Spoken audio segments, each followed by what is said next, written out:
Hello दोस्तों, welcome to intelligent maths channel. आज के इस न्यू वीडियो में IIT jam 2025 question number 19 that is real analysis के एक क्वेश्चन को डिस्कस करेंगे।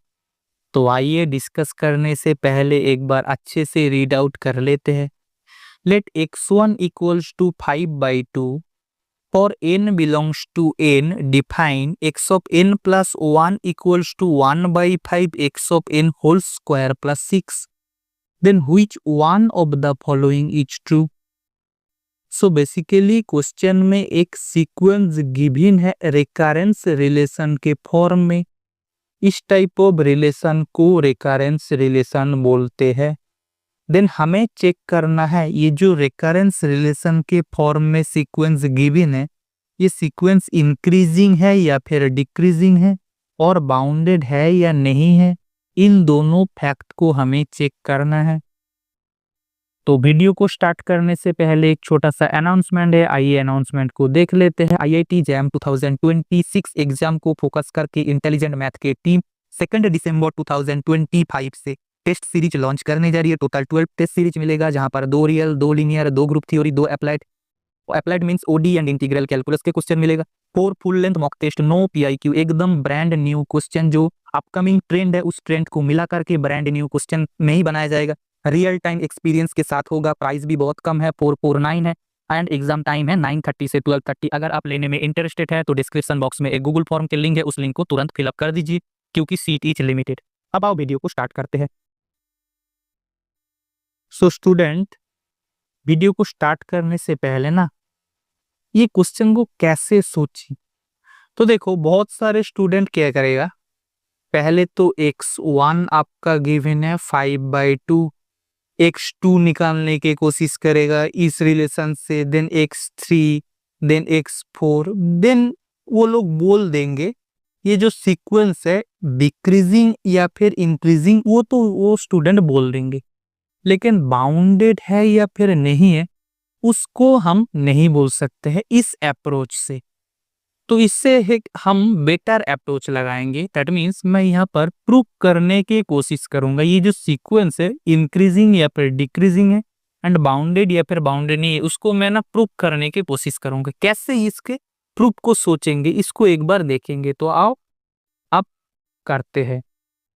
तो देखो हमारे पास the first important information is x1 equals to 5/2 and number 2 is the recurrence relation is x of n plus 1 equals to 1/5 x of n whole square plus of 6। अपना x of 2 को find करने की कोशिश करते हैं, that is 1/5 x of 1 whole square plus of 6 that is 1/5 25/4 plus of 6 that is 49/20 कुछ आएगा। अब इसको आप डेसिमल में कन्वर्ट करेंगे ना 2.45 कुछ आएगा। दैट इज इनिशियली हम देख सकते हैं x2 is less then x1। सो देखो यहाँ से हमें एक आइडिया मिल रहा है ये जो x ऑफ n सीक्वेंस है, इस सीक्वेंस डिक्रीजिंग नेचर के हो सकते हैं, लेकिन हम क्या करेंगे, हम ना इसको प्रूव करेंगे जो x ऑफ n है ये डिक्रीजिंग ही है ना कि इंक्रीजिंग नहीं है। तो देखो डिक्रीजिंग या फिर इंक्रीजिंग प्रूव करने के सबसे आसान तरीका है अपना x of n plus n minus x of n के डिफरेंस को, अगर पॉजिटिव आएगा तो इंक्रीजिंग है, अगर नेगेटिव है तो डिक्रीजिंग है। तो एक बार x of n plus 1 minus x of n के डिफरेंस को कैलकुलेट करते हैं। तो x ऑफ n प्लस 1 क्या है, 1/5 x of n whole square plus of 6 minus of x of n that is 1/5 को अगर होल कॉमन ले लेंगे तो x of n whole square minus of 5 of xn plus of 6। अब ये जो टर्म है ना, दिस टर्म को अगर मिडिल टर्म फैक्टर करेंगे तो हमें दो फैक्टर मिलेगा, एक तो x of n minus of 2, दूसरा है x of n minus of 3। अब एक चीज ध्यान दो, अगर x ऑफ n के वैल्यू 3 से बड़ा है और all n belongs to natural number, then देखो ये टर्म भी पॉजिटिव है एंड ये जो टर्म है this term is also positive. That means x of n plus 1 minus of x of n, this is greater than 0. So from here we can say that x of n is an increasing sequence. Now अगर 2 less than x of n less than 3 for all n belongs to n, then देखो अगर 2 से बड़ा है x of n के term है 3 से छोटा है, दैट मीन्स 2 से बड़ा है, दैट मीन्स ये जो टर्म है this term is positive, but 3 से छोटा है, that means this term is negative. So the ultimate term is negative. So that is x of n plus 1 minus of x of n is less than 0. So that is x of n decreasing nature के हो सकती है. Now अगर x of n 2 से छोटा है, 2 से छोटा है for all n belongs to n, मतलब हर एक टर्म 2 से छोटा है, तब देखो x ऑफ n ये जो टर्म है ये 2 से छोटा है, दैट मीन्स नेगेटिव है. दिस टर्म इज ऑल्सो 2 से छोटा है, दैट मीन्स नेगेटिव है. So that is our ultimate term is x of n plus 1 minus of x n. तो so negative negative positive, so ultimate term is positive, therefore x of n is greater than 0, या फिर increasing होगा x of n के जो sequence. Now अब हम prove करेंगे हमारा जो x ऑफ n के सीक्वेंस है, इस सीक्वेंस के हर एक टर्म 2 और 3 इंटरवल के बीच में ही रहेगा. दैट मीन्स ये जो मिडिल का केस है, ये मिडिल का केस ही होल्ड होगा, बाकी ये जो first and second case possible नहीं हो सकते. मैं ये कैसे बोल रहा हूँ, क्योंकि देखो हमें ना x2 लेस देन x1 पर, that means 2.45 is less then 2.5, यहाँ से हमें एक इनिशियल गेस मिल रहा है. हमारा जो x ऑफ n के होल टर्म है ये 2 और 3 के बीच में हो सकता है, लेकिन अब हम इसको प्रूव करेंगे. तो आओ प्रूव करते. अगर हम ये प्रूव कर देंगे ना तो हमारा जो सीक्वेंस के बाउंडेडनेस वो भी प्रूव हो जाएगा. तो आओ अब प्रूव करते. तो देखो इसको प्रूव हम कैसे करेंगे. इसको प्रूव करने के लिए हम लगाएंगे मैथमेटिकल इंडक्शन. सो मैथमेटिकल इंडक्शन, मैथमेटिकल इंडक्शन के माध्यम से हम प्रूव करने की कोशिश करेंगे x ऑफ n की हर एक टर्म 2 से बड़ा है 3 से छोटा है और all n belongs to n, और we can show that boundedness को हम प्रूव करेंगे. तो देखो मैथमेटिकल इंडक्शन के प्रूफ के जो वे है, फर्स्ट है हमारा बेस केस. बेस केस मतलब, तो बेस केस में क्या होता है हमारा, देखो x of 1 is 2.5, that is 2 less then 2.5 less than 3. x of 2 is 2.45, which is also 2 less than 2.45, which is less than 3. So we can show that the statement is true for n equals to 1 and 2.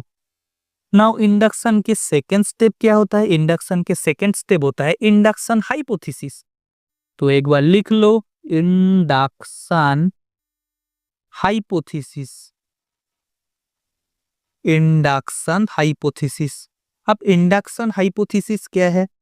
सो हम मान लेंगे let x of k is, तो let हम मान लेंगे let 2 less than x of k should less than 3 for some k is greater than और equals to 1. Then यहां से हम दिखाएंगे we need to show that 2 less than x of k plus 1 less than 3. That means हम मान लेंगे x of k 2 और 3 के बीच में है. देन हम दिखाएंगे x of k plus 1 is also belongs to 2 और 3. अगर हम x of k plus 1 2 और 3 के बीच में दिखाने में सक्षम हो जाए, देन हम बोल देंगे बाय इंडक्शन हाइपोथेसिस और मैथमेटिकल इंडक्शन हम बोल देंगे x of n is also belongs to 2,3 open interval 2,3 for all n belongs to natural number. अब देखो x of k plus 1 is 1/5 x of k whole square plus 6, ये है x of k। अपना मैं नीचे लिखता हूँ 2 less than x of k less than 3। अब स्क्वायर कर दो, that is 4 less than x of k whole square, that is 9। 6 add कर दो, 4 प्लस 6 एक्स के plus whole square plus of 6 plus 9 plus of 6, so that is 10 less than x of k whole square plus of 6 plus 15। अब ना 1/5 से divide कर दो, that is 10/5 less than 1/5 x of k whole square plus 6 less than 15/5। अब देखो 10/5 that is 2, this is less than x of k plus 1, this is less than 3।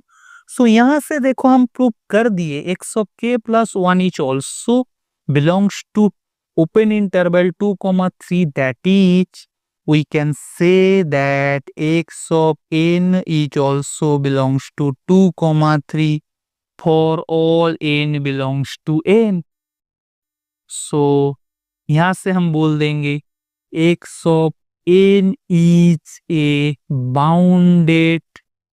bounded sequence। x of n के हर एक term 2 और 3 के बीच में ही लाई कर रहे हैं, और अगर x ऑफ n के हर एक टर्म 2 और 3 के बीच में लाई हो जाएगा तो ये जो सेकंड केस है, सेकंड केस ही एप्लीकेबल होगा, बाकी first and third case possible नहीं है। That means x of n is an decreasing sequence. So ultimately हमारा जो मेन दो ऑप्शन आ रही है, एक आ रही है x of n is a decreasing sequence, and दूसरा जो फैक्ट था हमारा से x of n is a bounded sequence. अब आओ कौन सा ऑप्शन सही है उसको एक बार देखते हैं। तो एक बार ऑप्शन ए को देखते हैं, x of n is a increasing sequence, ये तो पॉसिबल नहीं है। x of n is not an increasing sequence and not an bounded sequence, ये भी पॉसिबल नहीं है। x of n is a not decreasing sequence, ये भी पॉसिबल नहीं है। That means option D, x of n is a decreasing sequence and x of n is a bounded sequence. Option D is the correct answer. Student, description box में 5 similar type of question है for your practice purpose. अगर आप लेने में interested है तो description box से download करके अपने हिसाब से प्रैक्टिस कीजिए।